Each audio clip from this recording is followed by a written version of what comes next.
in the 23rd year of Joash, the son of Ahaziah, the king of Judah, Jehoahaz, the son of Jehu, reigned over Israel in Samaria 17 years.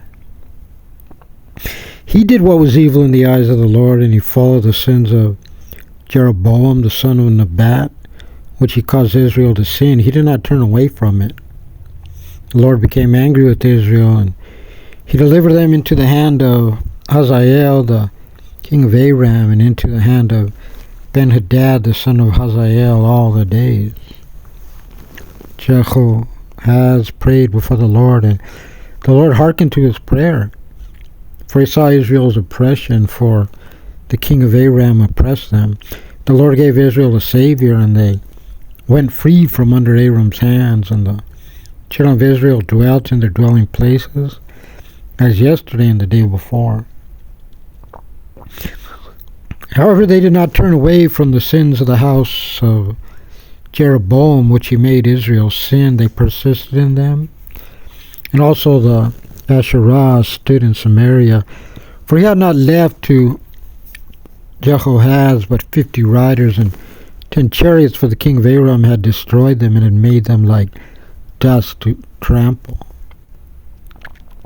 The rest of the events of Jehoahaz and all that he did and his might are written in the book of the Chronicles of the Kings of Israel. And Jehoahaz slept with his forefathers, and they buried him in Samaria, and his son Joash reigned in his stead.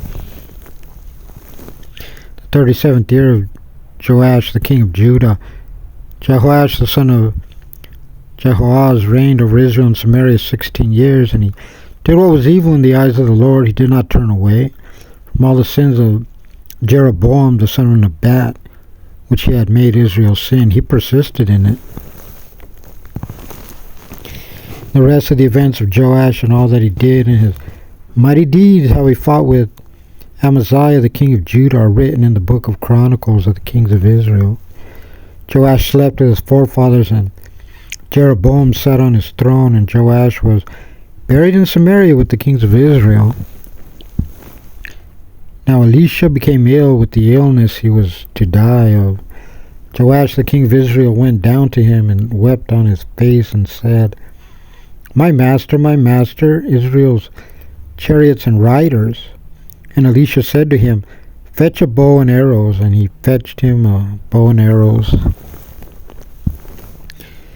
he said to the king of Israel, place your hand on the bow. And he placed his hand, and Elisha placed his hands on the king's hands. And he said, open the window to the east. And he opened it, and Elisha said, shoot. And he shot, and he said, this is an arrow of salvation from the Lord, and an arrow of victory over Aram, and you shall strike the Arameans and Aphek till they are completely annihilated. And he said, take the arrows, and he took them, and he said to the king of Israel, strike at the ground, and he struck 3 times and stopped.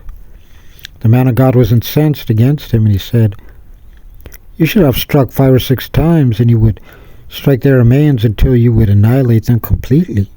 But now you shall strike the Arameans but 3 times. And Elisha died, and they buried him, and Moabite bands would invade the land at the beginning of the year. And it came to pass that they were burying a man, and behold, they saw the band, and they threw the man into Elisha's grave, and he went and touched Elisha's bones, and he came to life and stood upon his feet.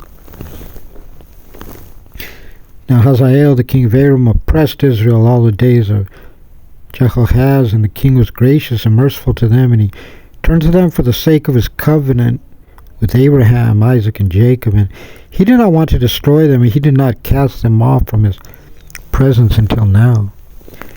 Hazael died, and his son Ben-Hadad reigned in his stead, and Jehoash, the son of Jehoahaz, returned and took the cities from the hand of Ben-Hadad, the son of Hazael, which he had taken from the hand of his father Jehoahaz in battle. Joash beat him 3 times and recovered the cities of Israel.